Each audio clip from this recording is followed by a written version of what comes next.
बिस्मिल्लाहिर्रहमानिर्रहीम। मेरे हुजूर अलैहिस्सलाम के कुछ गुलाम कुछ नसीब ऐसे भी हैं, मेरे हुजूर उनके लिए क्या फरमाते हैं, मन ज़ारा कब्री वजबत लहू शिफाअती। यानी जो घर से बंदा चला इस नीयत से कि मैं मदीना तैयबा पहुँच कर अपने प्यारे नबी की कब्र मुबारक की रोज़ा मुबारक की जियारत करूँगा, तो मेरे हुजूर फरमाते हैं कि जिस हमारे उम्मती ने हमारी कब्र मुबारक की जियारत की, मंजारा कब्री वजबत लहू शिफाअती, मेरे हुजूर फरमाते हैं कि उस बंदे पर उस गुलाम पर हमारी शिफाअत वाजिब हो गई। ये ऐसे खुश नसीब गुलाम हैं कि जो रोज़े रसूल पर हाजिरी देकर प्यारे नबी रहमत की कब्र मुबारक की रोज़े रसूल की जियारत करते हैं और मेरी हुजूर की शिफाअत के हकदार बनते हैं। आगे मेरे हुजूर अलैहिस्सलाम के प्यारे गुलाम हजरत इमाम मालिक और हजरत इमाम शाफई रहमतुल्लाह ताला अलैह ये फरमाते हैं कि अगर कोई आदमी मदीना तैयबा जा रहा है या उमरा शरीफ की नीयत से जा रहा है,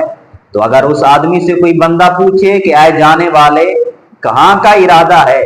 कहाँ जा रहा है, तो हजरत इमाम शाफी रहमतुल्लाह ताला अलैह फरमाते हैं कि वो बंदा ऐसे ना कहे कि मैं हुजूर अलैहिस्सलाम की कब्र मुबारक की जियारत के लिए जा रहा हूँ, बल्कि हजरत इमाम शाफी रहमतुल्लाह ताला अलैह फरमाते हैं कि वो आदमी ऐसे कहे कि मैं अपने नबी से मुलाकात के लिए जा रहा हूँ। यानी जो भी ईमान वाला मदीना तैयबा पहुंचता है तो मेरे हुजूर अलैहिस्सलाम उस अपने गुलाम से मुलाकात करते हैं। मुलाकात किस अंदाज से होती है कि गुलाम के चेहरे के आसार भी बताते हैं, गुलाम का इखलाक भी बताता है, उसकी तरबियत भी बताती है। जब वापस आता है तो लोग तरह तरह की सलामी पेश कर रहे हैं, किस अंदाज से अपने गुलाम से लोग पेश आ रहे हैं, क्या ये आने वाले किस नीयत से तू गया था, कौन से आमाल लेकर गया था। बंदा यही अर्ज करता है, ऐ पूछने वाले मैं तो गुनाहगार था, लेकिन जब रोज़े रसूल पर पहुंचा,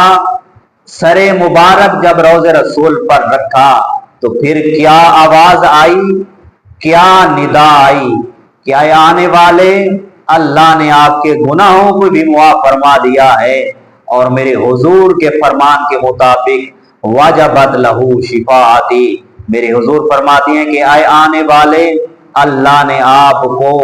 जन्नत का भी हकदार करार दिया है, आप मेरी शिफाअत के भी हकदार बन गए हैं।